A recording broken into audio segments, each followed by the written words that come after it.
alternative Digitalk. Real issues, real talk. Looking for a pair of shoes?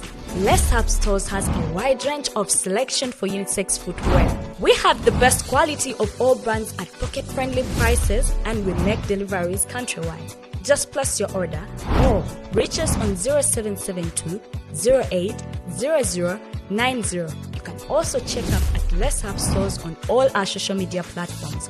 Let's Up, craft your own footprints. Are you craving for that special meal that will entice your taste buds and leave you with lasting, thrilling memories? Look no further. Spice Island Bulenga has got your answer. Natural, fresh and delicious juice, the best meals. Don't miss our daily specials from Monday to Sunday. Pizza Wednesday, Saturday Pizza Bonanza, you buy one and take two. Come dine with us and feel the experience. We are located at Prime Shopping Center in Bulenga, Mitiana Road. For inquiries, call us on 0704111720. Spice Island, we treat your cravings.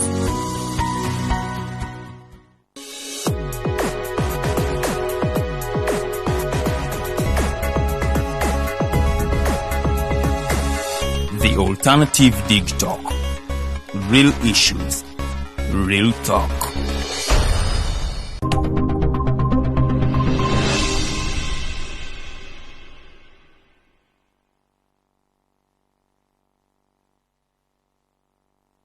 A very good evening, our viewers. We thank you for joining us again this evening. It's yet another edition of the Hotline Show, and my name is Abdulatif. So many things have been happening. Last week we are looking at how political parties can influence and support the democracy within our continent and, of course, the different countries. And that kind of conversation has gone across many different political organizations are really struggling so much to see that they get so much deeper into that conversation, to see that they can have a contribution towards democracy within Africa. And now today, there's so many things. For instance, many Ugandans always go out and ask government, Mutuyambe, government, do this for us. But what are the duties and responsibilities of a citizen, especially here in Uganda? Last week, the parliament, the leader of opposition, actually the entire opposition, they came up with the alternative budget framework, the budget that they think maybe government would have opted for that. But the question again is, how does this budget, how does it translate, how does it affect the life of a common Ugandan? My name is Abdulatif once again, and my guest today is a renowned legal counsel, is an advocate, and this is Michael Aboneka. You're most welcome, Michael, on the show. Thank you, Latif. Yeah. For me, it's always a pleasure to be at Digitalk, to talk about these issues that affect us. And thank you for keeping on the struggle. Thank you so much. For informing Ugandans, but also for being as objective as possible and being the era of the new media. That's very important. Thank you so much.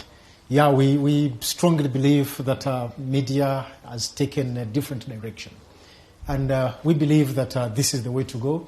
And we actually implore so many Ugandans to embrace this, because this is the direction now the entire world is taking. Well, back to the topic. We need to... Counsel, you've been so much into legal battles.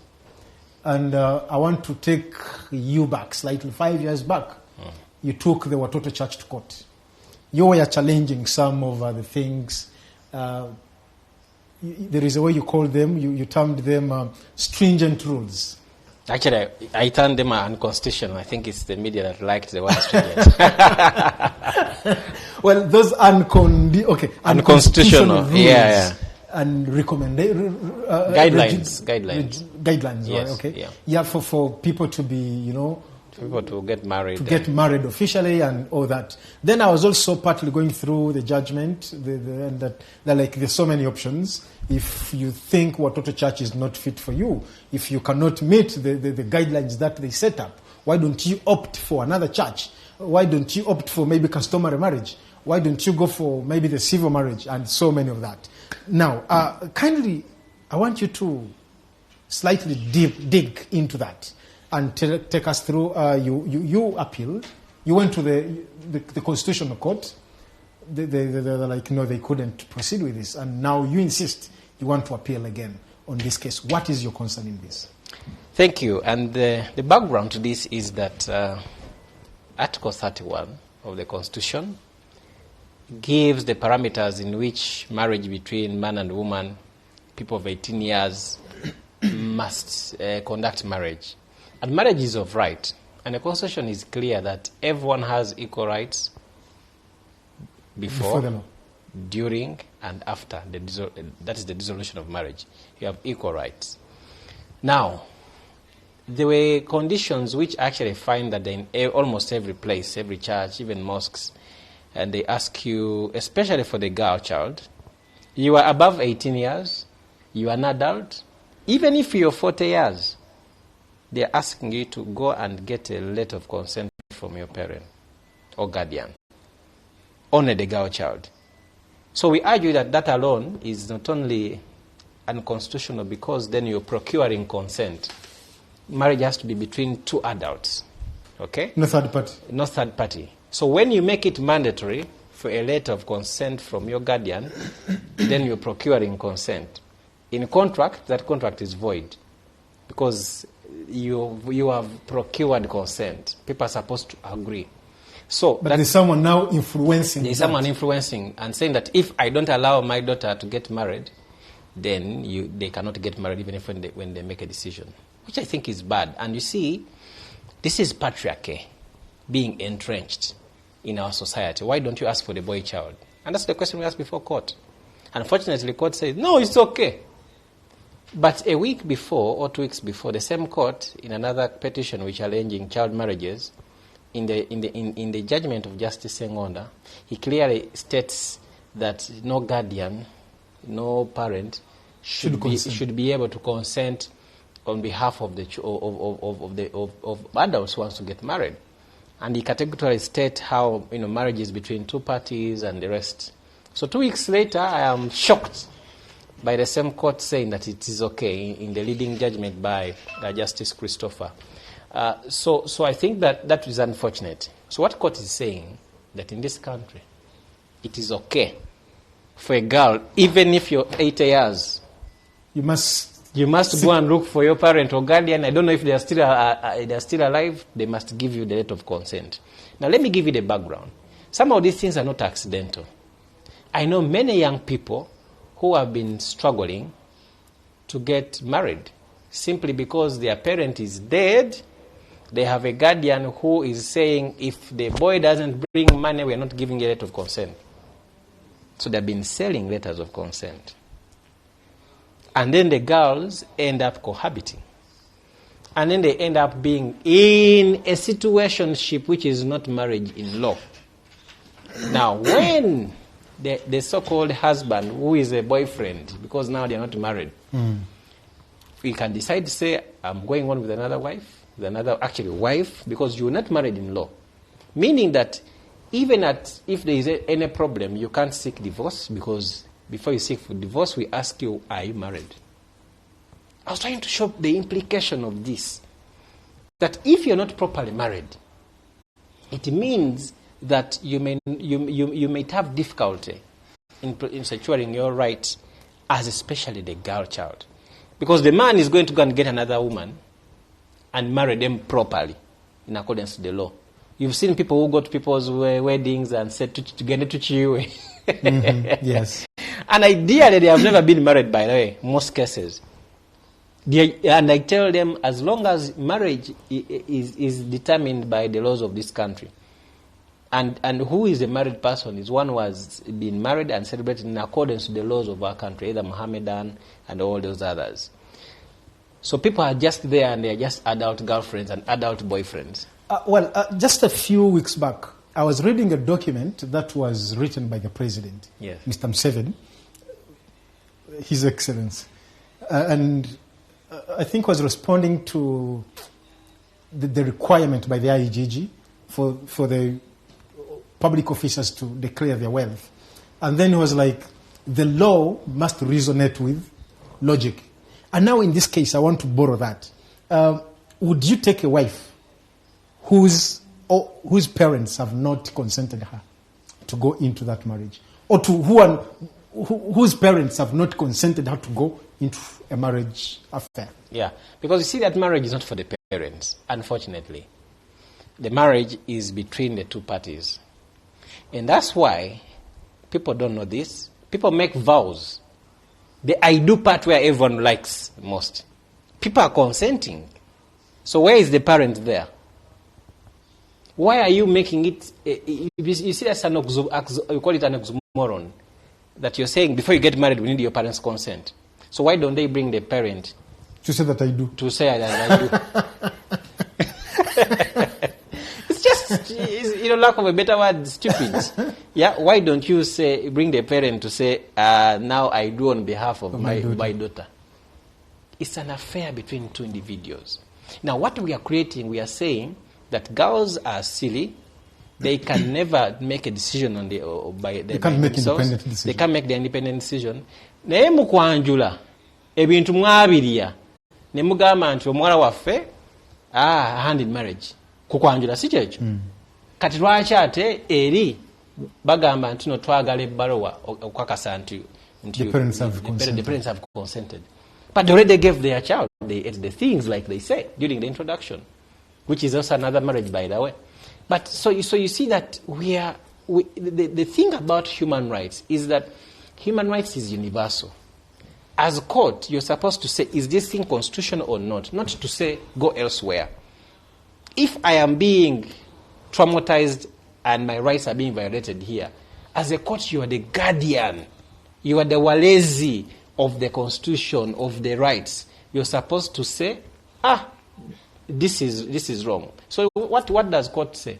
Court say, I choose to protect the institutional right of worship than an individual. But I thought that justice is one where you forsake the 99 and go for the one lost. You protect, and you know that it is better, okay, to let the 99 go scot-free than convicting one person who is innocent. That's the principle of justice, of fairness. So what court is saying, that it is okay. The other thing is, you must bring your HIV results and present it to someone who is either receiving your application, and it's a must. And by the way, you must go to only 3 clinics. So I was asking... Of their choice? You must go to the 3 clinics that they have chosen. But I have a right to access medical care anywhere in this country. And number 2, what does my HIV result, what does it have to do with you? Meanwhile, this is not a right of worship. That's the other thing we are contesting. Yes. Court resolved this issue as a right of worship. No. That's why not every church can conduct a marriage. Yeah, true. You must be licensed by the government of Uganda to do that. So meaning you are doing something that the state would have ordinarily done. What does the state do? You're offering it on behalf of the state. Yes. What does the state do? Ask if you're man and woman, if you are 18 years and above, if you are consented, and the 21 days notice, which they put on the notice board. And I know most church bands, that's what they do. That's all you're supposed to inquire. The defense is saying, you see, how shall we determine the age of the girl? But you have the national ID. Tell people one of the requirements, before you get married, present your national ID. Because you're acting on behalf of the national state. You're acting on behalf of the state. Bring a national ID. To prove that you... Or birth certificate. The laws of this country. Yes. But so it defeats meaning. Are they saying that they don't care about the age of the boy? That for the girl, you must be the one to prove whether you're of age or not? I think, by the way, all the girls in this country should have supported this. They should know the extent of this decision. That court is saying that it is okay as a young girl, you cannot get married unless your parent consents. You are like a chattel. Counsel, I am seeing 2 things here now. We have the customary laws here now, our customs as from our cultures and all that. How do we bring a relationship? How do we avoid the contrast, between the cultural norms and the laws of within a state? So, Article 2 of the Constitution is the effect that the Constitution of Uganda is the supreme law of Uganda. And any custom, any practice, any law that is contrary to this Constitution is void to the extent of its repugnance, and the Constitution takes precedent. Now, when you have your religion and say, for us, our religion allows us to eat people's ears. It is your religion, right? It's your right. But again, you can't eat people's ears because that one is repugnant. It is taking away someone's right to life. You're infringing on you're inflicting pain. So the Constitution cannot allow you. So every custom that is not to the test of the constitutional norm, it is repugnant. Okay? Just like the FGM. Mm-hmm. Yeah. It's a cultural thing, but they said, no, look here. Court says, no, it's not a good thing. Just like I keep saying, even the circumcision of young boys that are coerced is as bad as FGM. The Children's Act is clear that children should not be exposed to harmful practices. And this one is a very dangerous thing. People don't want to go into it. The boys that undergo circumcision are what age? I don't think there is an adult. But they are coerced into this thing. That's also another legal gap now. There will be rudimentary method. And I keep telling people, can't we just find a way of doing this? It's your culture. If you say FGM is bad, how about circumcision? How about this cruel circumcision on a child? You're forcing them, then what? Then you're using just raw water, pepper, and what have you. That trauma they are going through, and you're saying it's our culture that you must be a man. But we've all accepted FGM is bad. But we have all accepted, for FGM is bad. But this one, you must be a man. For a man it is okay, we don't need to ascertain his age. But the lady must bring letters to confirm that she is of age. That patriarchy, we need to break it.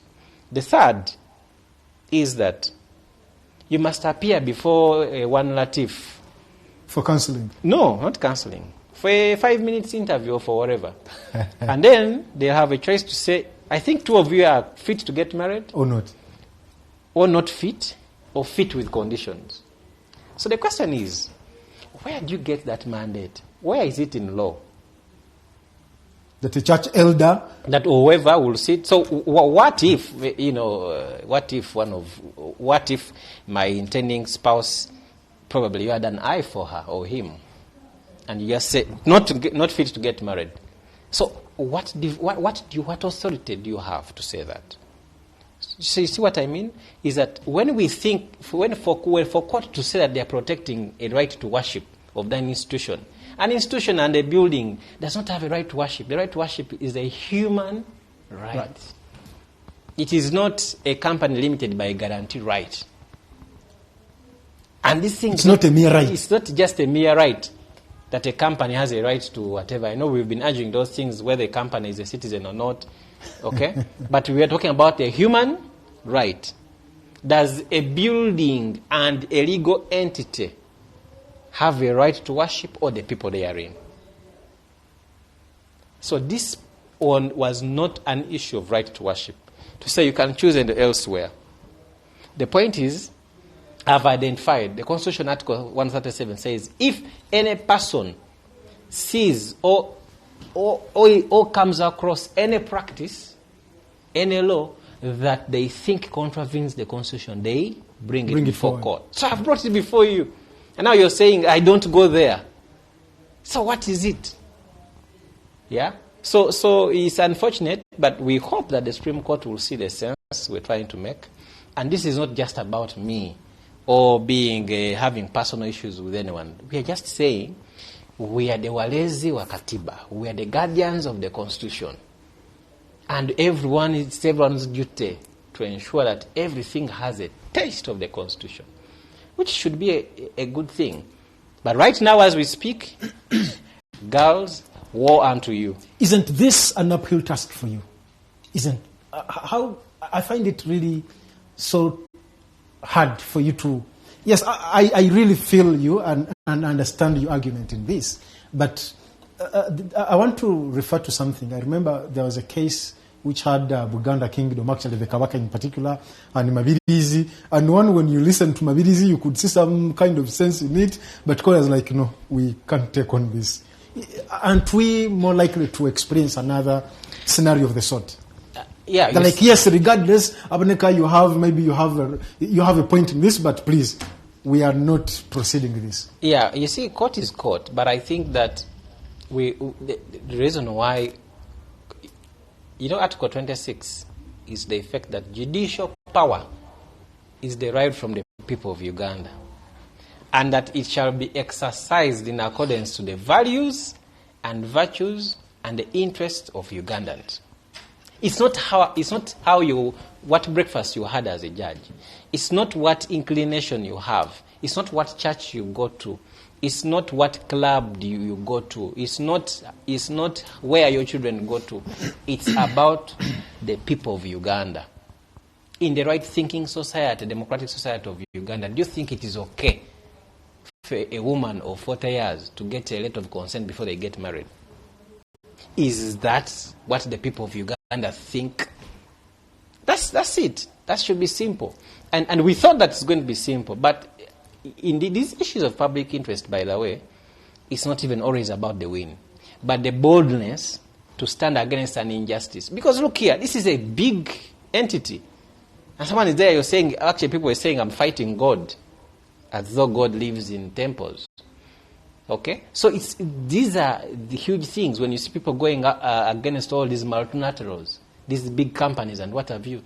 Please give it up for them. It's not an easy task. The things people say. So it has been a difficult moment, but you see, we have to live in this country, and legacy has to be made that one day our children, our grandchildren will say, yeah, these guys of Digitalk, these guys they try their best. So we must try every day. And let the Supreme Court take decision, and we shall respect it. I am an office of court, thank God. But you see, we are saying, let us have the scrutiny of another superior court.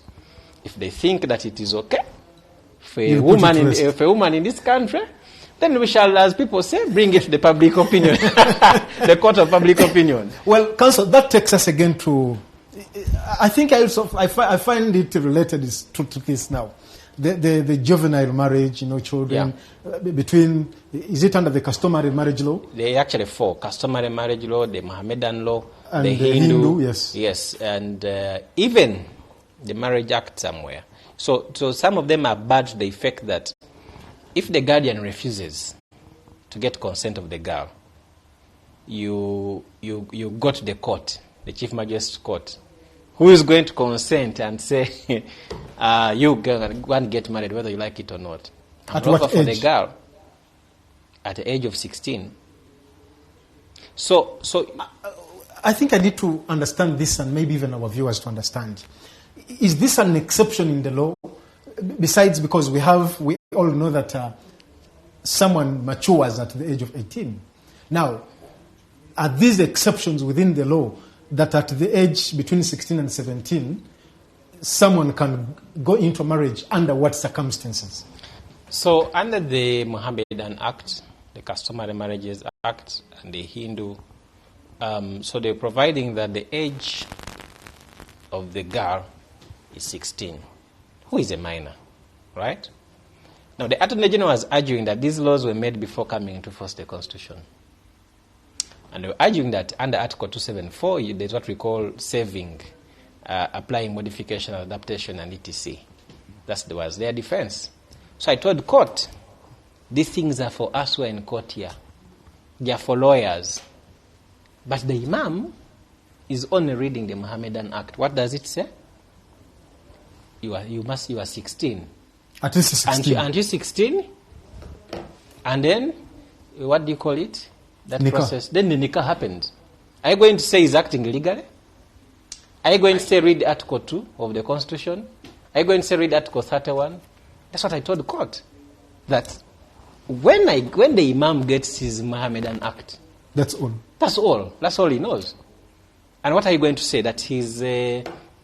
So then I asked them a question. The people who attend a wedding of a minor, what crime have they attended? Because defilement is when you have a sexual act with a child. Mm-hmm. So people who attend the wedding of a minor, what are you going to charge them with? It was a difficult question. So many girls were being married off. We have been struggling with issues of child marriages, and the laws have been allowing it. By the time you make a constitutional reference that, please, court, to help us, this person is saying the law allows him to marry off these people. And many have been asking, and I know various counsel have been calling me about it, and they've been telling them that's the law until the Constitutional Court. And people have been actually going ahead. Because what are you saying? The law is saying this. So that has been a problem, that the law has been actually also empowering. Now, it will take someone who is very serious and who is technical in terms of law, if a magistrate or whoever, to say, wait a minute, this one's defense is that the law allows him.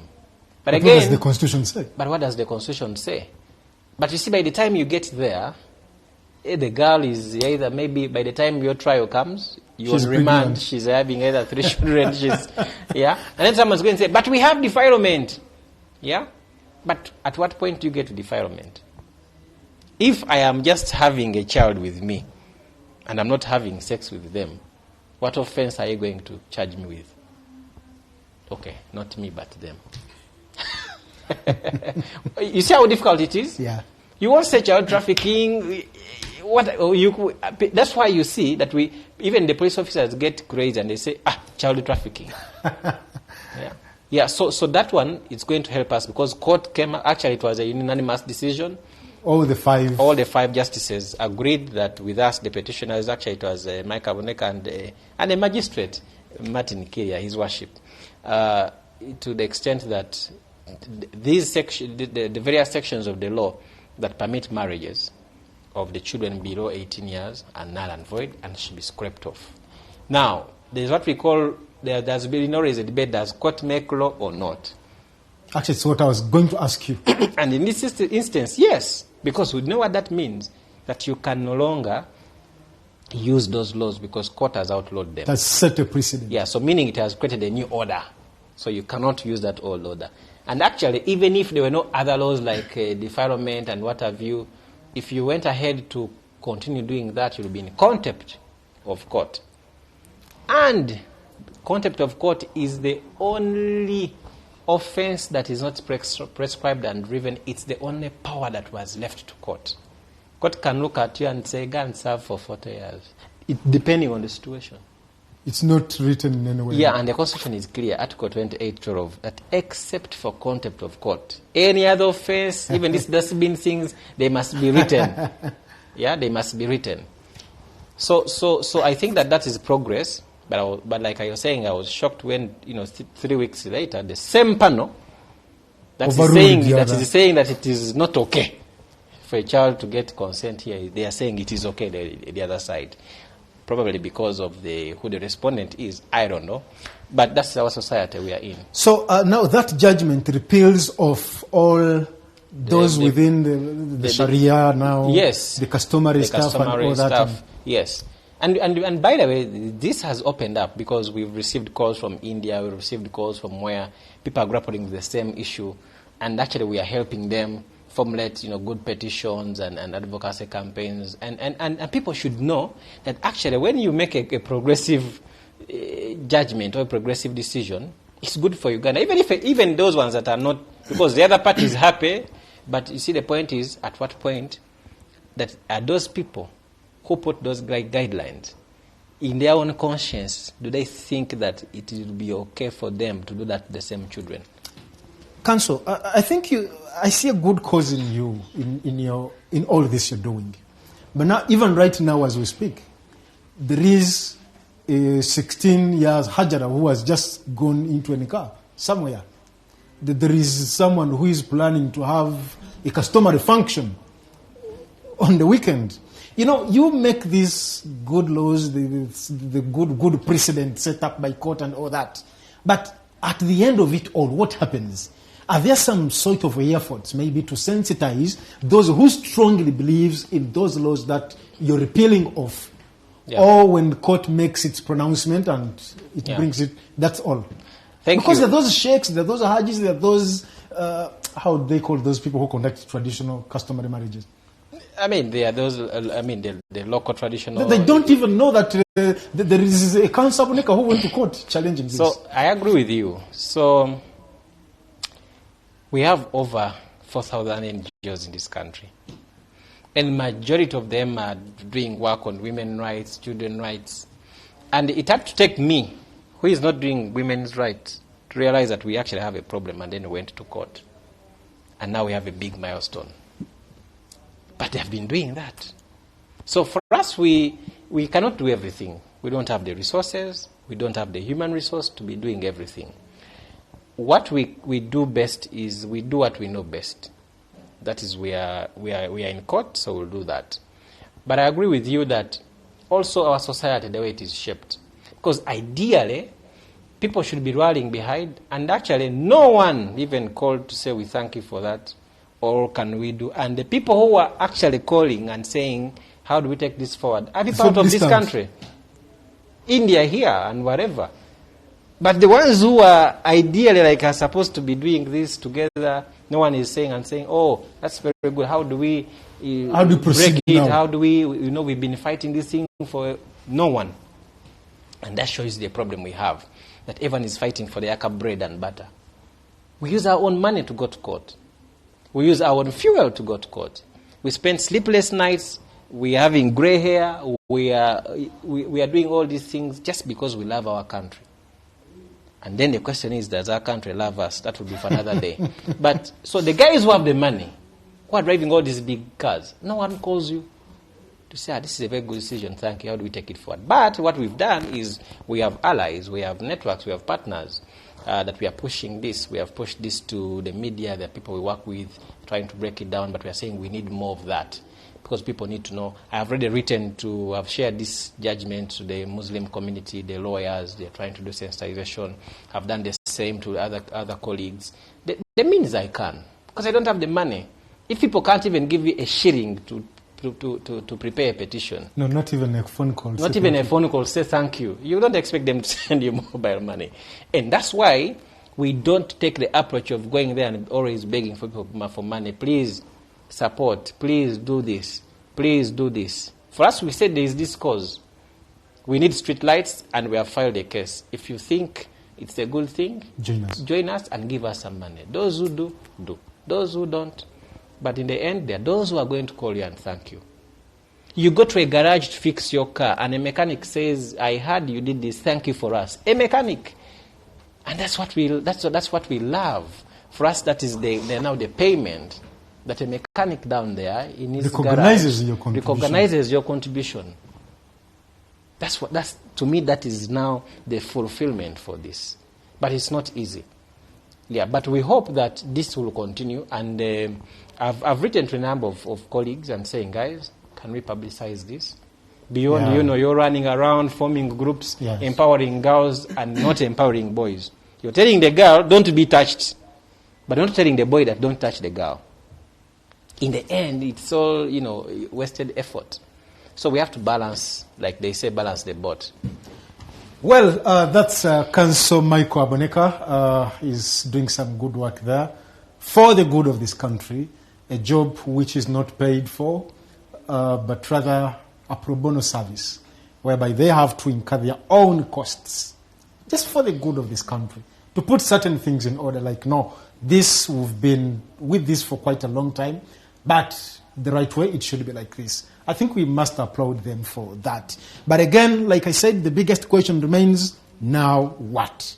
Yes, you've gone there. Court has made its pronouncement. Now what? What next? That remains a bigger challenge. Of course, that calls for combined efforts from different stakeholders to see that these very, very critical things that affect our day-to-day lives, they must, whatever contribution you have, make sure you utilize it thoroughly so that it adds up to make an impact. The initial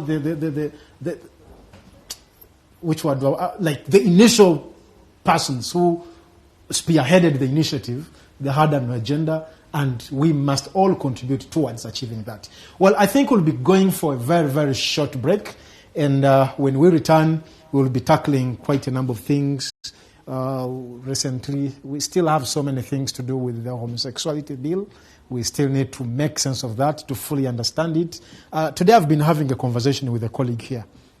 It's like, yes, she's my wife, we are married.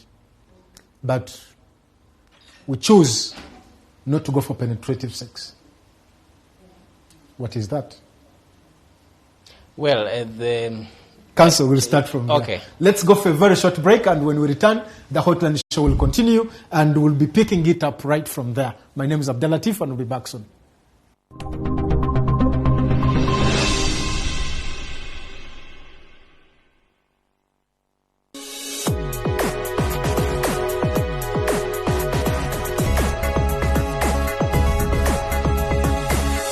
The Alternative Digitalk. Real issues. Real talk.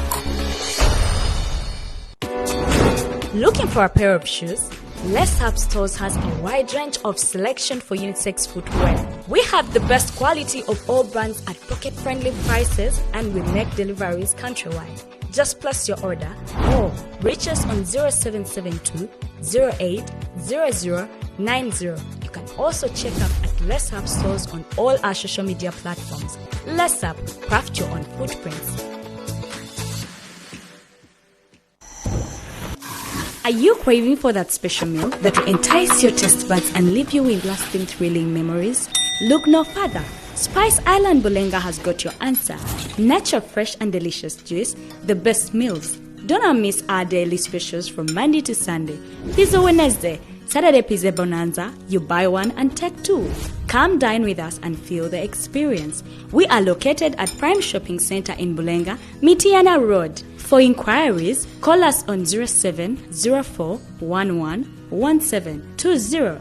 Spice Island, we treat your cravings.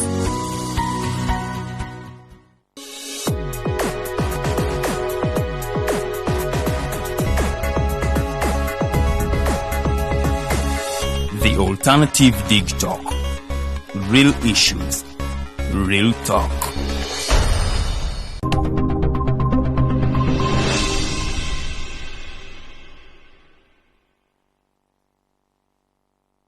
Welcome back from that short break, and now we have to continue. Well, the discussion now, we need to look at the homosexuality bill. 2 weeks back, I think, 2 weeks back, Bujiri Member of Parliament, Bujiri Municipality Member of Parliament, Honorable Asmani Vasarirwa presented a bill that was anonymously, voted to go to. It was passed by our parliament. But of course, there's so many undertones in regards to this bill. So many things need to be made clear. I personally have issues with this bill, especially that particular clause that talks about the media. That if I host Counsel Aboneka to talk about that, then I am promoting homosexuality. We have issues on that. Now, before we went for the break, I gave you a scenario. She's my wife, we are married, and we have chosen not to go for penetrative sex. Or, yes, we've chosen not to go for that sex. We do whatever. So, is the law regulating single-sex marriage, or it is regulating sexual behavior, sexual conduct? I have issues. Maybe we need to understand that. Okay, thank you. And before you come in, how is it enforceable if it's regulating sexual conduct? I don't know even, but you see, there's been an argument that this law is really typical about morality. And people say, no, but we have a whole chapter in the Penal Code that is talking about morality. Now, unfortunately, the whole debate about this thing has even created more emphasis and importance for homosexuality to the extent that even the kids now know what's happening. They were like, what's going on? Now, it is very difficult. Do you know why marital rape is not easy? Even rape itself is a difficult offense to prove. At that point of it is your word against mine, There was consent, there was no consent. There was consent, there was no consent. So you don't know who is right, who so is sometimes it's circumstantial evidence, and maybe there is some fighting there, and there is some pulling. They try to connect, especially for people in a relationship. Yeah. Now, I am not here to condone, because for me, anything, I don't care whether it is whatever, as long as an individual is not comfortable. Even people have this tendency of playing loud music when someone is comfortable with the loud music. Like, we have to get the basics of humanity. Okay? If it is too cold and I'm asking you to kindly put the AC off. Put the AC off, or kindly, draw the window. That's humanity, the basics. Now, the way the bill was debated, I don't think it was given the full understanding. It was debated with emotion. Yeah. And that's why I told you earlier that the reason why I didn't participate in this debate, it was too emotional for people to understand the points of law. Number one, you look at the definitions, they're a bit wide. I have something here. Yeah. You have something there, you can read some. But you see, coming from the penal code, and the discussion, before I get the nitty-gritties, I want to just lay a foundation. The discussion was, you have the penal code. Isn't it enough to achieve what you want to achieve? Because the penal code is talking about unnatural, if you have any unnatural sex. So, the natural law is what? That sex is for procreation. That's why it, in a way, prohibited in most of the sects and religion for people who are not married. Because if you're not married, what are you going to use sex for? Mm-hmm. In the strictest sense, okay, if you're not ready for children. So in a strict sense, in terms of natural law, sex is supposed to be for procreation. Now, if you do anything that is not in that line, it's unnatural sex. So the things you do with your wife, by the way, they don't need the act. If your wife comes up and says, I am having unnatural things with my husband, there is already a crime under the penal code. So yes, the things that you do with your wife, because the law says any person, it doesn't qualify and say except for married people. Okay? There is that exception. There's no exception. Okay. So whatever you do with your wife, as long as it is unnatural and there is a complainant, who is your wife or husband to say, there is a law. They forced me to do unnatural things. Then actually you can be arrested and all these things. Now the problem is always to how do you prove that? Because even in the law of evidence, a wife is there are two words. I'm forgetting the other one. The wife is not a comparable witness. Okay, she can be a witness. But she qualifies. I'm forgetting the other term. She qualifies, but she's not. She's not. You can't force her to give evidence. Yeah, you can't compel her to give evidence against her husband. Just like relationships, like clients and lawyers, I can't give evidence against my client. So then, if it is your wife who is a complainant, and they are supposed to come and testify, they're not comparable. You can't compel them. If they decide to say, we're not coming, won't the case collapse? Most of these cases for battery and assault and gender domestic violence, they collapse at police station. On the first day when they're bringing the guy food to the police station, then the guy says, Katulabe, who's going to pay the school fees? Who's going to pay the rent? Then the woman comes and says, please release my husband. It's a dilemma.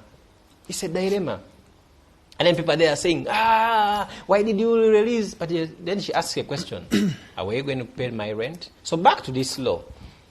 To be honest, I haven't given it that wide spectrum of view and what have you. But most of it, you have to, creating a law, you have to follow the principle of legality, the purpose, what is the law for, what is it intended to cure, what's the mischief. So what is the mischief? Article 79 of the Constitution is the effect that Parliament shall make law for peace, order. Article 79. Yes. For peace, order, development, and good governance of Uganda. Peace, order, development, and good governance of Uganda. Now, these four, tell me where this law falls. Where is the problem? Hasn't there been peace? What is the order? What is development? What is good governance about this? But again, The Constitution has to be read on the whole. So I'm giving the full debate. We have the national democratic principles, which now are actually justiciable. Justiciable means you can actually litigate about them under Article 8A. They are recognized. And the national principles say Uganda, we should recognize the values, the norms of Uganda. The question is... But the norms and values are not given. The question is... They're not highlighted. The question is, what are the standard norms of Uganda? What are the standard values of Uganda? That's the other question. Who says that according to Ugandan standard, this is wrong, this is not wrong, this is right? So that law, yes, is talking about, and mainly people are focusing on homosexuality, but it's also lesbianism. No, actually homosexuality is a general term. Yes, but in terms of debate, when you engage with, there are some MPs you engage with and they're like, even that one is there, we didn't know. Because it's LGBTQI. Yes. But the general term, it's homosexuality that brings all Yes, but you see then the question is that the implementation, like everyone has said, that people do things even when they are married and they are heterosexuals, and they are doing whatever they are doing. So I'm waiting. Of course, there are things to do with promotion, and like I said, it is very bad to force people into sex, whether it is a man and a man, whether it is a boy and whatever. And there is defilement, and defilement is still open. Any person, it's no longer you have to be a boy or a girl. You can define a boy, and a girl can define a girl. So I think that, to me, there is the win which people wanted to win, the emotional bits. Uganda is whatever, forgotten my country, but the same constitution says Uganda is a secular state. Meaning what? That we cannot adopt any one religion. So it allows those with the religion and those without religions. Like we have to breathe in and understand these are the facts. Now, the moment you start bringing the facts and speaking as they are, they say, maybe you're also something. Is this a debate that you think, actually this conversation, do you think Ugandans can give it attention and listen to, read and fully understand it? Yes. And the problem is they handled it badly. How? This must go. This must go. Now, when we handle things with emotions, we fail to give... We lose out. We lose out, and we fail to give the benefit of the debate. If you ask me, in the consultations, what did the Ugandans say on this law? I don't want to talk about homosexuality, but the law. Do they even understand what the law is about? For all those MPs that passed it, does their constituent, just one like this, if they tell me, who is your voter, and I call him and say, what is the law about? They know what the law is about. They say, Tetubiyagala. Tetubiyagala. Yeah, they just say Tetubiyagala. So you see, the thing is that crime is crime, and I've said that the thing about humanity, if I do not want something, don't force it on me. Whether it is whatever circumstance. So that is clear cut. And we have enough laws to cap that. Now, the issue of implementation, I see a problem there. Yeah. That because usually for these things there is always a complainant. And because people don't have sex on the roadside. Yes, some do. But some do. But what I'm saying is that it's going to be difficult. It's one word against the other. Yeah. And for me not to say that because that is difficult, therefore the law shouldn't be made. But I've told you what law is supposed to cure. What is the mischief that this law is trying to cure that isn't in the other law? Wouldn't they have strengthened the penal code? Like, I'm trying to look at all those things. Actually, Counsel, I remember there's some names, like people like Chris Muyura, I think. They were convicted using which laws? That was under the penal code. Yeah, under the penal code it's there clear. But you see, the thing is that as society evolves, morals change, lifestyles change. So laws are living, they are living. They reach time and they have to be... They have to live with time, certain times. So my problem is that whatever orientation you have, that is your business. Okay? Now, the moment we involve the public, that's where now I start questioning. Okay? So you know, we have cases of public nuisance.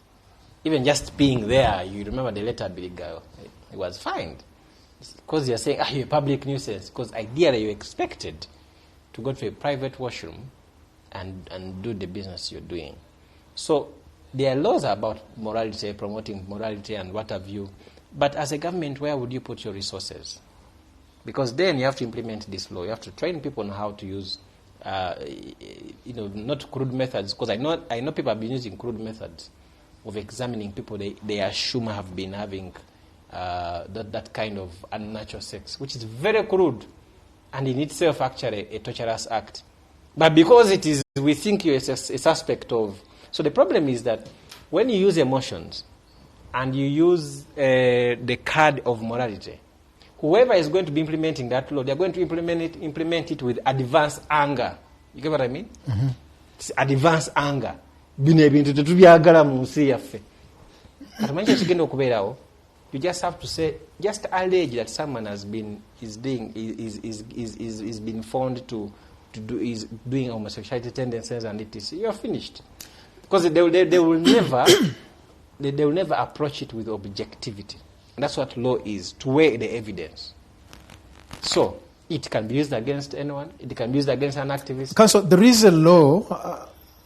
I think it's within the Police Act. I don't know. I'm not so good in that. That if police suspects... Actually, even you're a citizen. Yes. If you suspect... That Counsel Aboneka and Abdulatif, they are most likely to commit an offense of this nature. And we're most likely to see many of that happening and exposing so many innocent people who are just suspected to be involved in that. Yes, that's really very difficult. You know, you can tell that this is almost a thief wanting to steal. Either he's breaking into, or he's holding a chicken. You can arrest him. Now here... But if you already have a chicken, he has already stolen them. Yeah.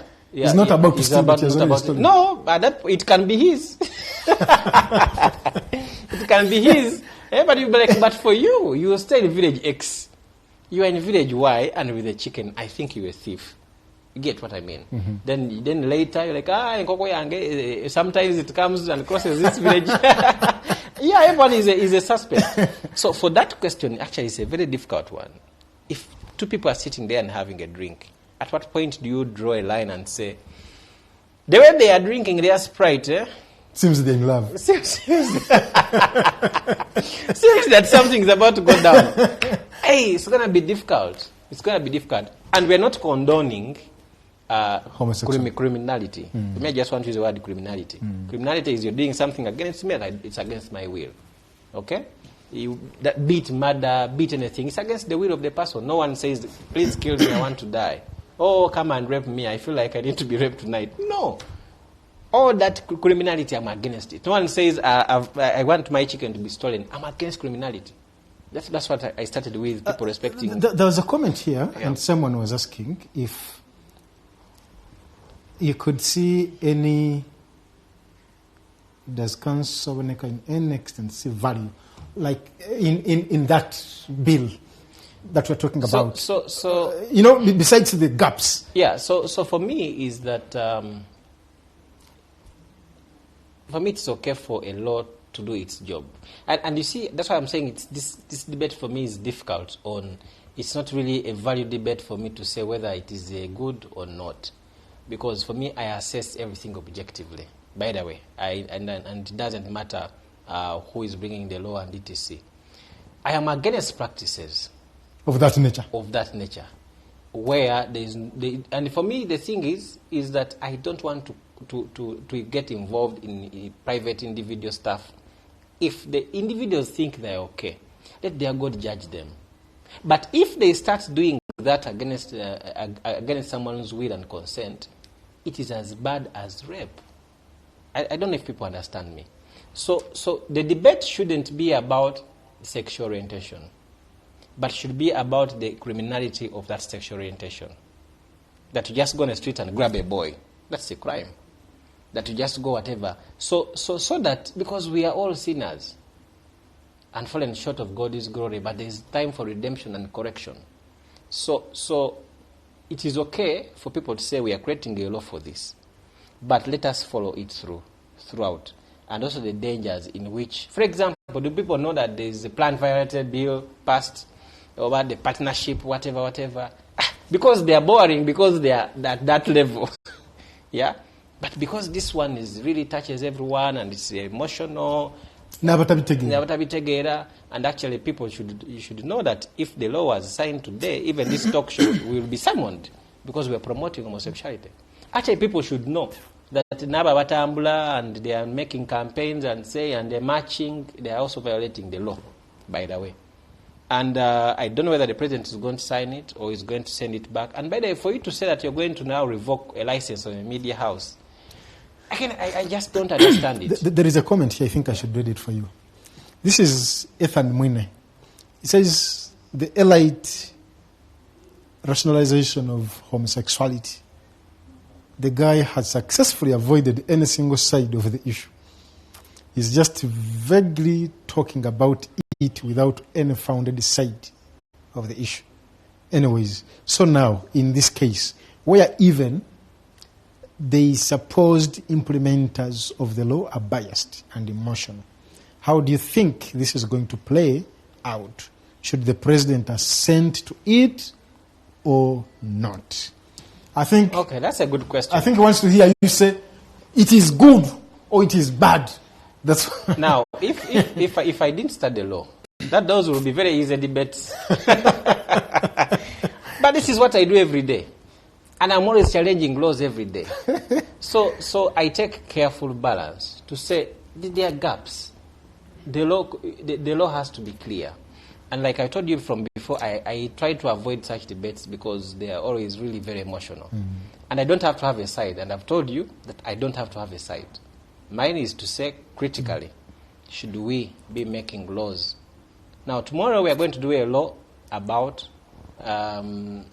people coming back in the night for the married. Tomorrow we are going to do a law about people not shouting while having sex. Is that bad? Should people shout during sex or not?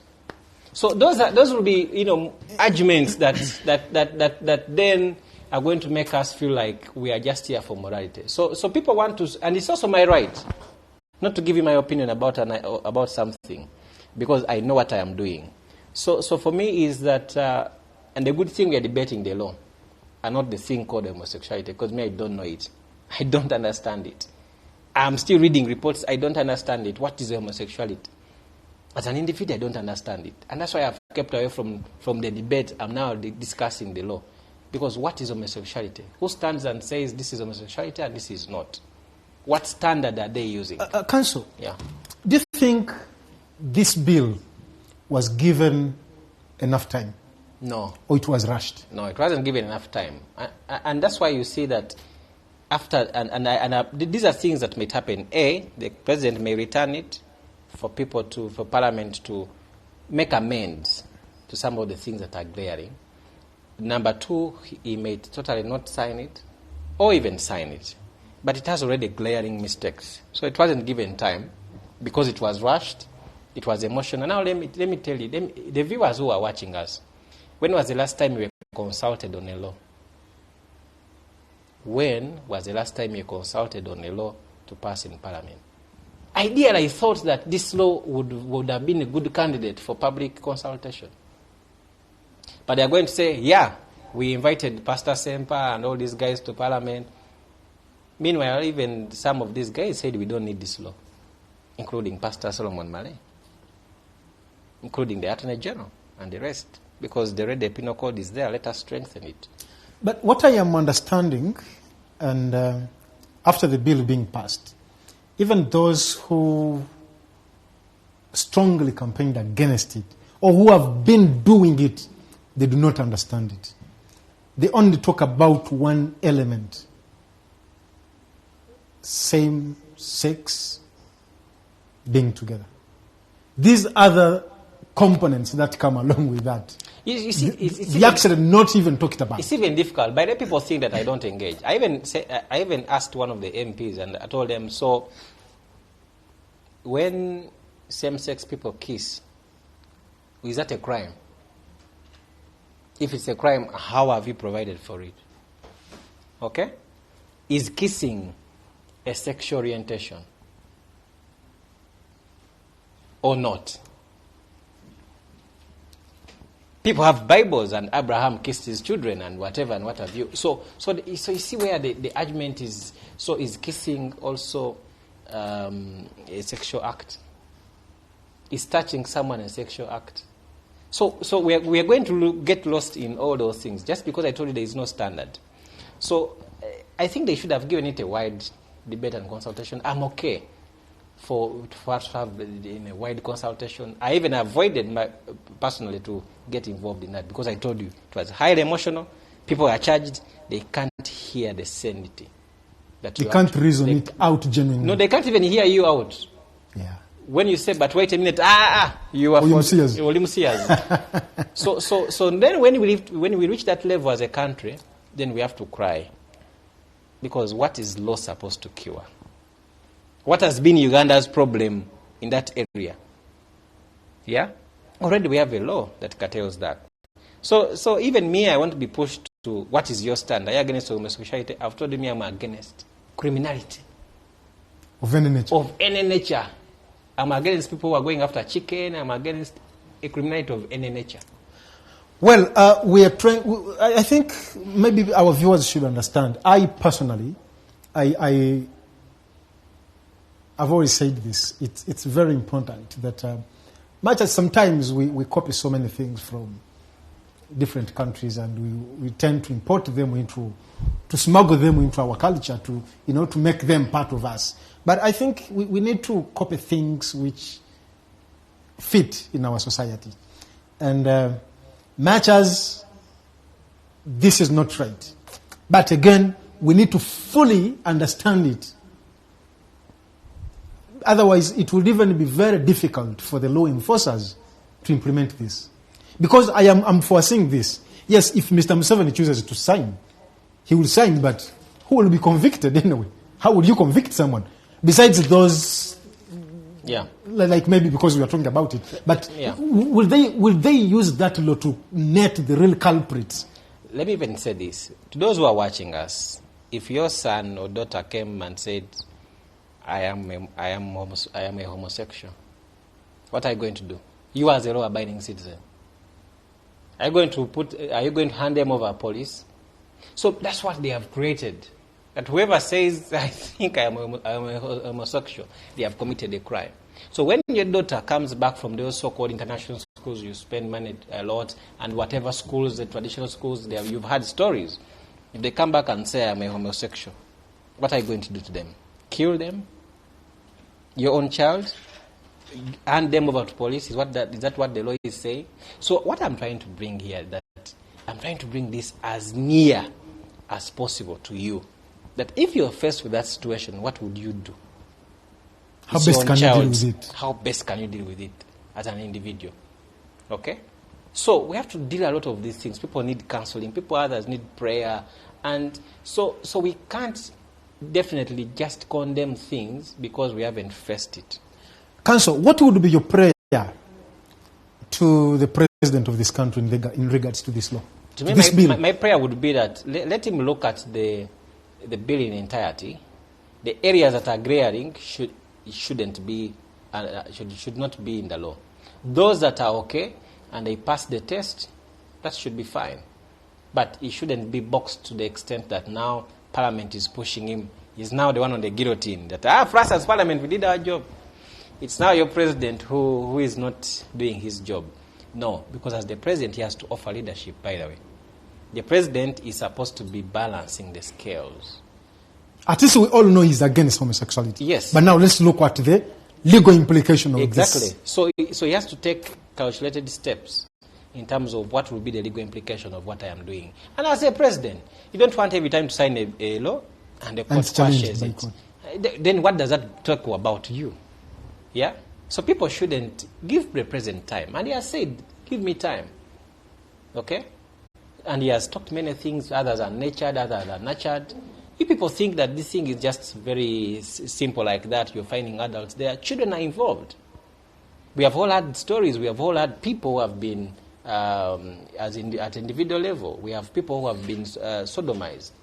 Don't think that we are just here, to talk about it and feel happy and what have you. But the question is, how do you deal with it?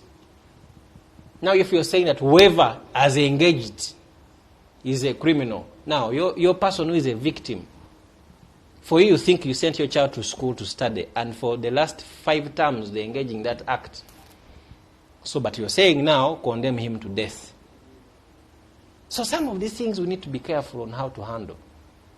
I am looking at our police. Normally our police, they always line up the suspects before the media. Which is very wrong, actually. These people, we found them doing this and like, Nugundi Mubi. So we are most likely to say, And actually, just on that, I was very heavy on that with the police. Because it was, I think, during the former IGP era. Okay. Yeah. Almost every week. No, every day. There were people being paraded. Are you seeing any that are being paraded? Nowadays, it's rare. Yeah. And that's what a professional police is supposed to be. The guy used to show us as though he was the only one working. Parading suspects violates their right to privacy. Now, I asked police, what standards are you using? Why do you ask people to remove their shirts? And parade them, like remove a shirt to enter a cell? Then they say, you see, they can use a shirt to commit suicide in the cell. Then ask them, what's the data? How many people have used a shirt to commit suicide in a cell? There's some practices that are just bogus. I remember the time when they arrested I think there were 32, the sheikhs. Then the former IGP said, we've gotten all the people who are killing Muslims. After 2 years actually, court acquainted them of the charges. They actually had to amend and bring in other charges. After the IGP addressing the press, telling them that the people who have been killing the Muslim leaders we are here. Yeah, so that shows you that some people are not professional. Someone wants to show that they're working more than the others. Let me tell you, even if someone was found with a knife and blood and there's someone dead and he's still a suspect, you need to find out whether they have done it and why they did it. Because we've had seen cases where someone has been acquitted, but there was a murder. It could be a self-defense. You guys have come to attack me, and I've managed to kill this one. The rest escaped. They were in a group. There is something they told me. Is it state of mind? Yes, because you see, there are many things. You must have the menswear, the actors' rules that actually are intended. It's a premeditation. Okay? That's why you see, if you knock someone on the road, accidentally they die, they will charge you with manslaughter. Because manslaughter, you didn't wake up. You didn't wake up saying that when I reach Lukuli, I must kill someone. There's this girl who is always on this. No, you just find yourself. So we must be careful, especially with criminal law, because now we are going to burden the state in terms of investigations and etc. Look at the state backlog in terms of criminal cases. Evidence is always a problem, especially cases of morality. It's always a problem. I don't know whether we have any successful marital rape case. I have not seen any. So I think that we are not saying, so people are happy. Yeah. So, and the president is actually listening to us. The president listens to everyone. So we have to take care and say, okay, what are the good elements in the law? A, B, C, D. But then, because you see, people even saying, let us castrate them. Now, haven't you heard of people who have even been falsely accused of murder and then court acquits them? So tomorrow, I'll press charges against you. Fake. I get castrated. You get castrated, and then the court comes and says, by the way, you were acquitted. Are they going to return your... I think there was a case, is it in the US? There is that black man who was so many years back. Even here. And they had court had to... On the 23rd March, Court of Appeal sitting in Mbale acquitted a man after spending 10 years in prison. And it even, I think Justice Helen Obura even went ahead and said, before I take leave of this matter, she apologized in her judgment. Well, Counsel, In this country, this good country called Uganda, where we strongly say, for God and my country, this good country where we want to make sure that we use the law. There are so many things that happen in Uganda. Yeah. And in this same country, there is a general who was chosen to involve himself in politics. I think there are some comments here that I should read, maybe before we even go to this other topic of... I'm not seeing the comments. Maybe, I think the team should help me forward these comments. I can't read them here. Uganda, okay, this one says, Uganda is a country of jokers, led by senior jokers, whose ideas are believed. This is Nachaino Rita. Uganda is a country of jokers. It seems people are interested in this debate, but we need to move on. Uganda is a country of jokers, led by senior jokers, whose ideas are believed sleepwalkers. It's on record that prisons are full of homos, and one that reasons to this is the congestion. Now we have this law that will have homos in jail right from the police stations, detained with other innocent people, because, as you all know, Uganda doesn't have facilities to be able to separate these homos from non-homos. In long run, Ugandan government will become the legal promoters of homosexuality. I don't know that you got... It's very... But even during the debate, someone was proposing a prison for the homos. That whoever is guilty of homosexuality, they go there and continue doing specific, so that they continue. So what would they be doing? But let me tell you, there's been a conversation of... And I'm sure people need to be transparent on this. It has been said, and there's a source to this. When you supply condoms to prisons, what is the aim?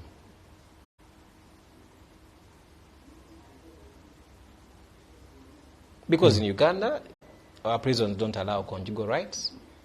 But they're provided with condoms. You go to every government building here, including Parliament, there are condoms there. Yeah. Yeah? How many MPs are married? But the thing is always... And surprisingly, they keep refilling those... So when are we going to this moral debate? Please. Yeah?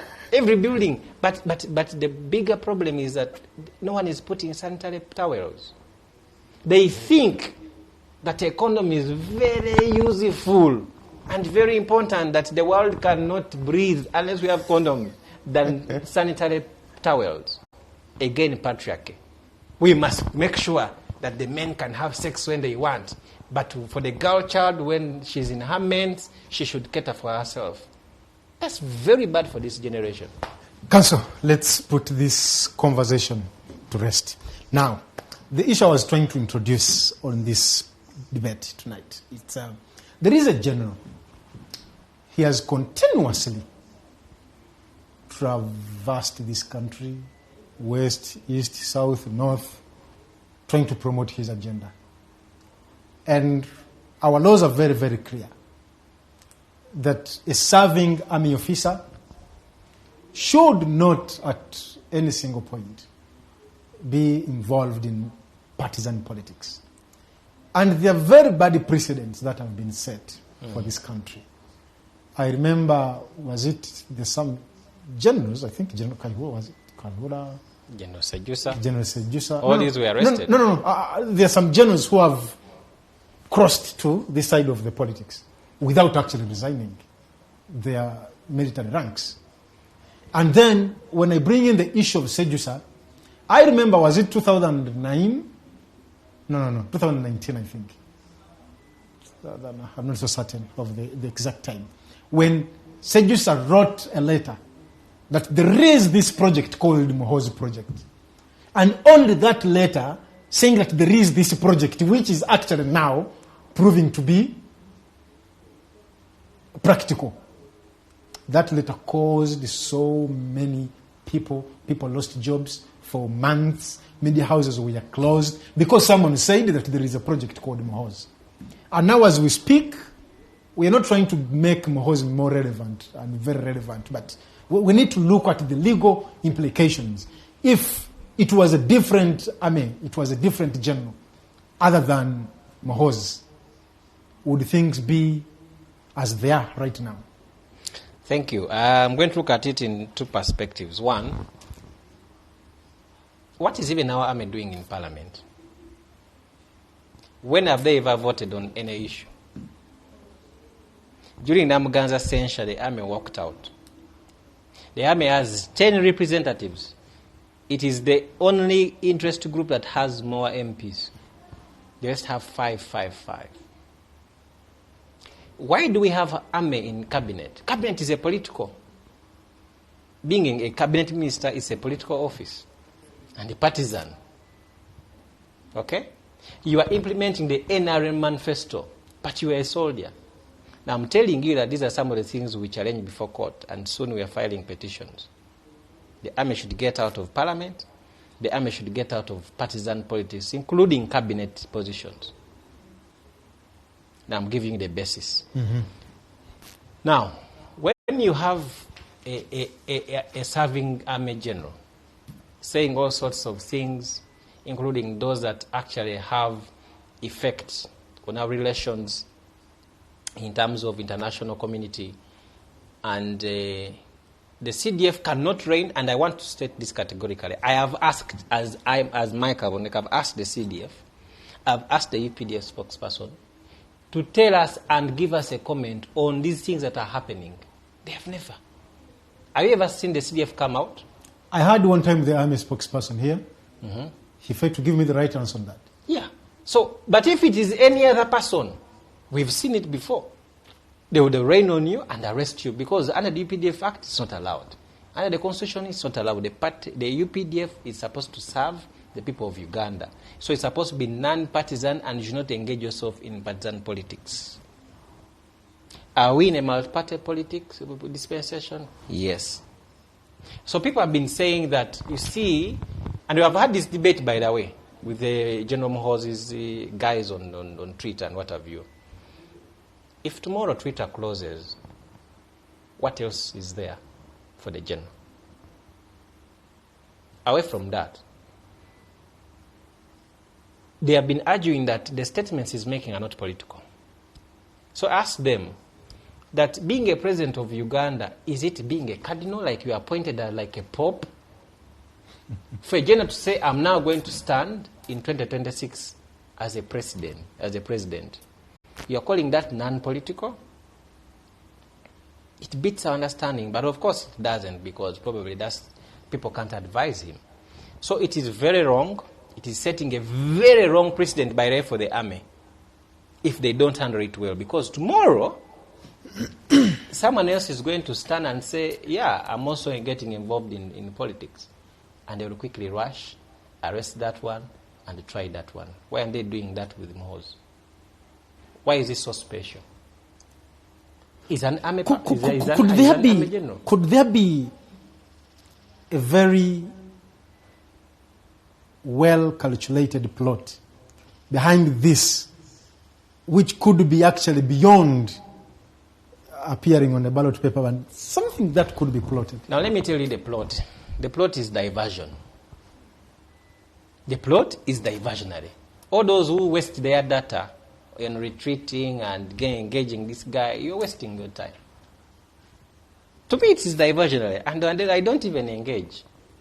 It is diversionary. We need to account the people we send to Parliament accountable. It's coming to 3 years. You have. I don't know how many NUP has. I don't know how many. Those are the things we're supposed to be doing as citizens, not engaging ourselves in waking up to see what has he treated. The whole country can't be what has he treated today. Okay, we are giving him importance, but it's not useful for this country because it's a diversion. Before you know it, from us holding our leaders accountable, from us doing our daily duties as citizens, from us mobilizing, from political parties doing their job, everyone is on MK. Now let me tell you, he's been appointing MPs who are NRM on this task force, and is appointing even ministers. And the guardless say, I take it. And he's not a member of the NRM. Supreme leader. Now, a minister is saying, I have taken the appointment, dear Supreme Leader, to be in charge of this. So is that part of his duties as a minister? And what does the president think about this? These are the things citizens are supposed to be pushing the president for. We pay these guys money. My thinking in this, Counsel, you see, the president has the capacity to reign over his son. I want to believe so. I hope he does. And I don't also want to believe that Mr. Museveni doesn't know what's happening. But him giving it a deaf ear, it takes you back to what I said, that there could be a plot, maybe, and a well-calculated plot, and either a coup, I am sorry to say this, but either a coup or something of the sort. So for me, is that I don't care. Whatever they are planning, they are all the same. Yes. Yeah, I don't really care. And that's now the concern. And to me, I should be concerned about the effect of this on Ugandans and our neighbors. When you talk about attacking USA and saying USA doesn't have a whatever army and what have you, what does that mean for Uganda? I think that for me has been too much reckless. And the commander-in-chief should rein in. And Counsel, I want to come in on just that. Just a moment, yes. If the commander-in-chief does not rein in, it means that he condones. Thank you. Exactly. So you're condoning. Thank you. So we are the people supposed to ask the president. We've asked the CDF, they are quiet. We have asked the commander-in-chief, they are quiet. Let us put the president on task to explain. If he doesn't, then we know that he's condoning the act. But also Ugandans, don't be fools. We are all every day waking up on Muhozi. We don't have water. We don't have what. We are potholes. That he has sacrificed himself. That he has sacrificed himself. Is treating. He has all these things when he's traveling. He's using his father's former toilet. What are we talking about? These are people who are privileged. For you don't have fees for your child. The fees is high in school, but you're there. Mwatulabi MK. Now, chabade UK mwachirabye ntebe zabade satu nente mukaga. Anyway, so I think that we joke a lot as Ugandans. Maybe it's a way to vent, but we are losing focus. I'm telling you, the script is get all the young people, rally them on this so-called army, and in 2025 say, please give the vote to Museveni. Yeah, because you've talked about his provocative statements against the US, and then if he says such statements, when in just a week's time, the president was in Russia, and he also cemented his relationship with Russia, what does that mean? Well, I don't want to go into those details, but you see, it shows you, the other day I was asking who gave permission to NBS to go to Ukraine. Does that tell us something about NBS? Or does that something tell us about where he stands? He's saying, so there are many things that you must have gotten permission to go to Ukraine because they don't support Ukraine. So who? Is it Uganda? Is it Muhozi? Or is it his father? So when the commander-in-chief, who is in charge of this army person, doesn't come out to say anything about it, we take it that he has condoned it. That it is the position. And it also gives room for Uganda. People to speculate. So I want to call upon the president to rein in. He wouldn't tolerate this nonsense if it wasn't that Muhozi is his son. Okay? We need to have this country. You ask NRM. They are also in a quagmire, confused. They don't know. Okay? So where should I align? Main over generator. Generator over main. And the people are there running around. And the question is, who is funding this stuff? There's a petition in court by one of my colleagues. We want to know, where are you getting money to celebrate these birthdays? Across the country. Show us your bank account. As I'm a person, you're a general, you're a presidential senior advisor, etc. You get money from consolidated fund. Have you declared your wealth to the IGG? These are the questions Ugandans should be asking. I'm not saying, UK, But the president already said if for the soldiers, the president they is should not be law. exempted. The president is not law, and I have actually challenged the IGG to continue. Let the IGG continue to do her job. The president is not law. Now they make you not do your job, and then tomorrow we say you failed to do your job. You won't quote the president. Like people have been quoting the president when they are giving out land without any due process. So people need to know that you can never at any one time use the president as defense. Do what the law is the law states. Do as the law enjoins you to do. There is a provision, I think, in our constitution that when you get unlawful orders from your superiors, how do you call it? So court has even ruled on that you can defy unlawful orders. Yes. Yeah? Unlawful orders, especially from the army. If that order you think is unlawful, you have a right to defy it, and you'll be protected. So this is setting a very bad precedent. Even for the army, the people within there, they are feeling like, I'm not even allowed to say anything. Today you tweet about women, how ugly they are, and then you want to be president of someone, and then tomorrow, and then you expect all of us to worship you. I think that, of course, the best strategy for some of us is to ignore this thing and concentrate on the thing that matters a lot. And that's what I'm telling Ugandans. That wow. You see, you don't have to close your ear completely, follow the events. The internet does not forget. But I want to dare him, if he ever wants to stand as president. He said he's going to retire this year. Please do retire, and let us fire you questions. Allow us to have a very sane debate and conversation where we come and we sit and we ask you, no preps, no notes, no what. You are allowed to have your notes, but I'm saying... You can't debate without your notes. No, I'm saying that let us go level-headed. Like, don't use your power to intimidate people. Use power to uplift people. I want to repeat it. Whether you're a KCC director, don't use power to intimidate people and enrich yourself. Use power to uplift people. We have 1.7 million elected leaders. Elected. Leave alone the ones which government, the president appoints like over 200. Now, really, 1.7 million people. And we don't see the effect of that. Where are the boreholes? Tororo Hospital goes without medicine. The other time but I've not had the leader hospital going without medicine. Is it because the minister comes from that constituency? So we have many things to sort. I don't believe an MP should be a minister as an individual. Where do we draw the line between a minister and an MP? When you're driving the car that we gave you as a minister to your constituency, aren't you supposed to be driving the car that we gave you as an MP? And which fuel do you invoice? Those are the things that should be concerning us. Let us sort the system, whether it is Mho's coming, or Bobby Wine, or Michael Aboneka, or whoever, we should find a clean system. Counsel, let's briefly talk about the trash bins.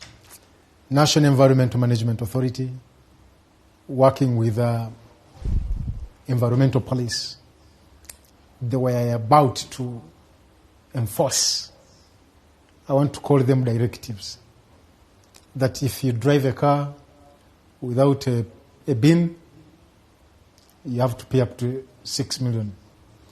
And we kudos to the Uganda Law Society that came through, and they had to cite the legal implication of all that. And perhaps maybe they had to put it on hold for a while, for actually 1 month. Now, I do not know whether in a period of 1 month, this is now what they did not tell us, whether in the period of 1 month, they are working to change the legal framework to cater for that, or they are coming up with a new mechanism of how to deal with this. Yeah, thank you. I had the opportunity to engage in that whole debate, speaking on my own behalf, and as well as the ULS. I agree with the ULS position. Because, being a man that doesn't mean automatically that you agree with everything. But this time around, I agree with it. Because, you see, there is the principle of legality.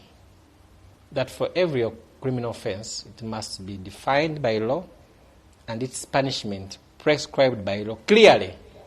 So there must be certainty that I am sure that if I litter, I'll be fined to 550 currency points, which is 11 million.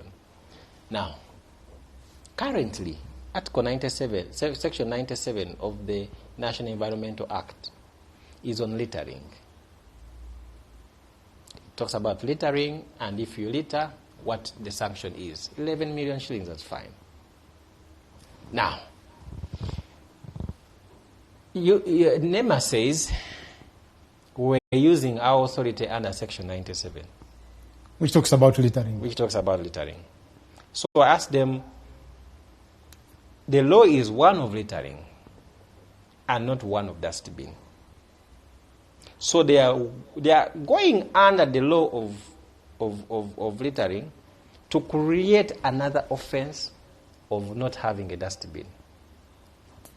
Now, when does murder happen?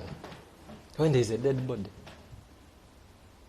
But we shall not be there policing everyone to know, hey, or you go against na yemu nyumba yo mugenda kukola ki. That's what NEMA is doing. That we think that the problem of littering in Uganda is lack of dustbins. But I also said you can have a dustbin and keep littering. Which one would want to have garbage in their car or refuse? They will want to throw it out. So I said, look here, guys, we should focus on littering. And I had a 2 hours debate with the ED of NEMA, and they agree, and they say, you see, for private cars, it's up to you. We don't really want to go to you. Keep your rubbish, and then you can dispose them at designated places, and hold at your homes in the bins. But now, in public vehicles, I was asking them, but you're insisting on public vehicles. But what is the law? Then they quote Regulation 33 of the NEMA Waste Management Regulations. Now, that regulation says that whoever manages a vessel, they must have receptacles for rubbish. Full stop. It does not go to say, if you violate this regulation, there is this. Yes. And also, it would have been bad legislative drafting to put an offense in a regulation. The regulation was just expounding. The offense is in the Act. The regulation says whoever manages a vessel, who in charge of a vessel, a vessel is defined as a motor vehicle and what have you, a ship, they must be able to have receptacles that contain refuge. People were asking on Saturday, there was coverage. Katetumanyi, bagala bini yenkanawa, efana netya, we don't know. But I also said it is a health hazard to have people from Kisoro to Kampala with an exposed bin there. Those who have eaten those who have eaten what fene, the thing is there. In the event of a minor accident, the thing powers on all of you. So we need to go systematically. Yeah, even just a minor break. Yeah, the thing powers on all of you. So we need to go systematically. What do you want to achieve?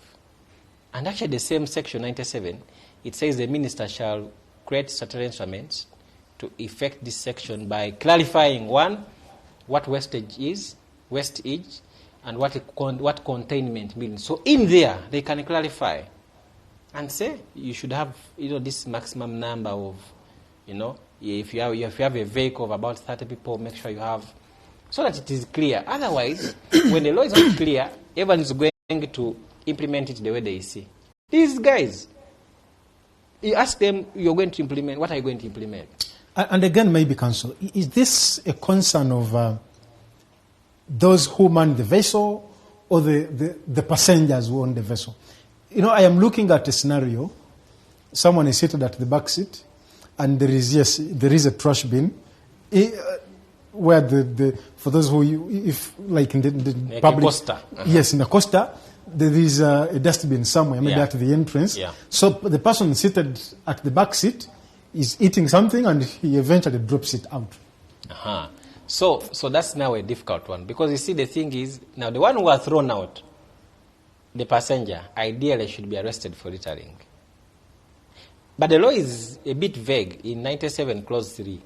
that the owner of the vessel, motorcycle, is supposed to manage the sanitary conditions of their car, full stop. So, Vague. if this one drops it out, the law does not affect him, by the way. You may choose to and say that because you failed to manage, and it will be now the defense of the owner of the bus to say, no. The law says this. Me, I had a bin. I manage my refuge this way. This one decided to throw it out. And then we shall be back and forth. So even the one of subsection 3 of section 97 that we're relying on, it's vague. It says the owner of the motor vehicle shall manage the sanitary conditions of the vessel. What does that mean? It could be some scent. What does sanitary mean? It could be that the chairs are clean. Yeah. Yeah. The law has to be very precise.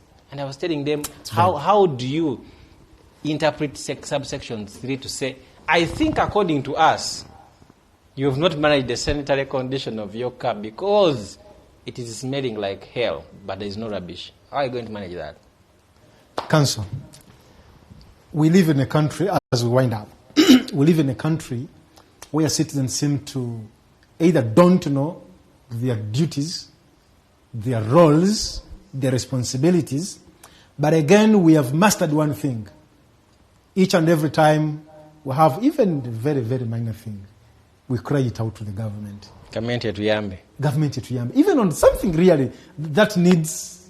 Sake TGE, tusaba government etuyambe. Yes, in your final remarks as we wind up the show, I want you to briefly tell us, how do we nurture responsible citizens in this country? Thank you. And it's a good thing is nurturing, is that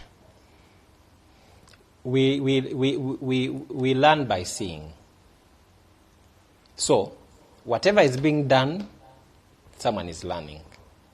So we have to be very clear on that. And you can never teach me how to love you. I hear people saying they're spending money in patriotism clubs and what have you. Like, but you're wasting money, just give it to us. You can't teach me how to love you. You can't teach people how to love Uganda. That would be a wastage of money. What do you need to do? Put medicine in the hospital. Respect citizens with dignity. Go and arrest someone and do what Article 23, I think, talks about arrest. I am so-and-so. You've done ABCD. And I'm arresting you. You have a right to your lawyer and what have you, etc. In normal circumstances. Of course, if you're arresting a thief in combat, that would be different. So people need to be treated with dignity. Now, once you treat people with dignity, they will love their country. Then they will pay their taxes.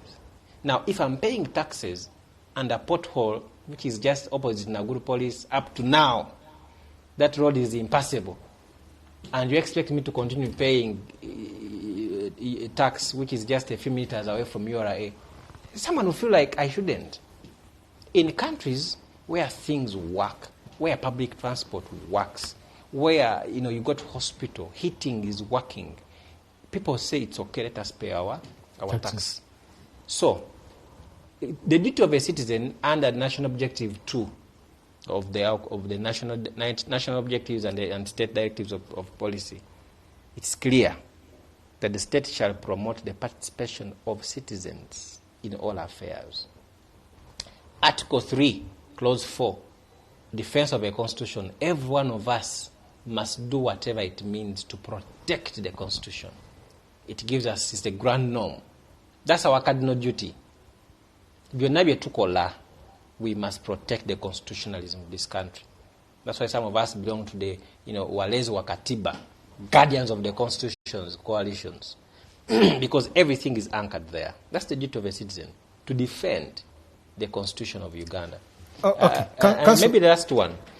I know Article 17 stipulates a number of duties, including one of to combat corruption, that is especially HI. So when we talk about Black Monday, when we talk about iron sheet thieves, when we talk about bicycle scandals, when we talk about all these things, tomorrow it will be maybe cement, maybe maize. Maybe it is time we do a public audit Maybe we ask the Auditor General or an independent auditor to do audits on all these ministries. You will be shocked. Counsel, in a nutshell, the way government treats its citizens, it forms the way citizens respond. Actually, it determines. It determines. The way the government responds, the way the government responds to citizens determines the magnitude of how the citizens are going to respond to their duties, either negatively or positively. Your last word? My last word is that we are all human beings. We, as citizens, we do two things. We give government tax and give them mandate. And government is supposed to do what? Provide adequate services. If they don't, we have a duty to supervise our employees. The president is your employee, much as he says he's not your servant. But that's why he comes and kneels and begs for your vote. So the power is in your hands. Don't be lied to that in Uganda, the power is not in your hands. No. Ask people for accountability. Article 38 of the Constitution says you have a right to participate in the affairs of government. Thank you so much. Well, many thanks, Counsel Michael Aboneka, and of course our viewers. We thank you for being part and following the conversation right from the time we started the show up to this very last minute of our hotline show tonight. Well, this brings us to the end. Until next month again, my name is Abdulatif, and I wish you a lovely night.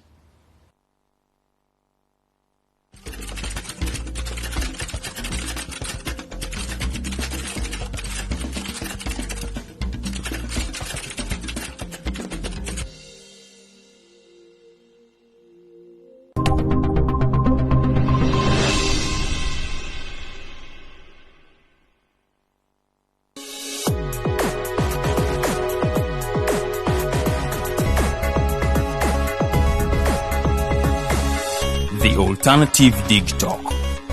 Real issues, real talk.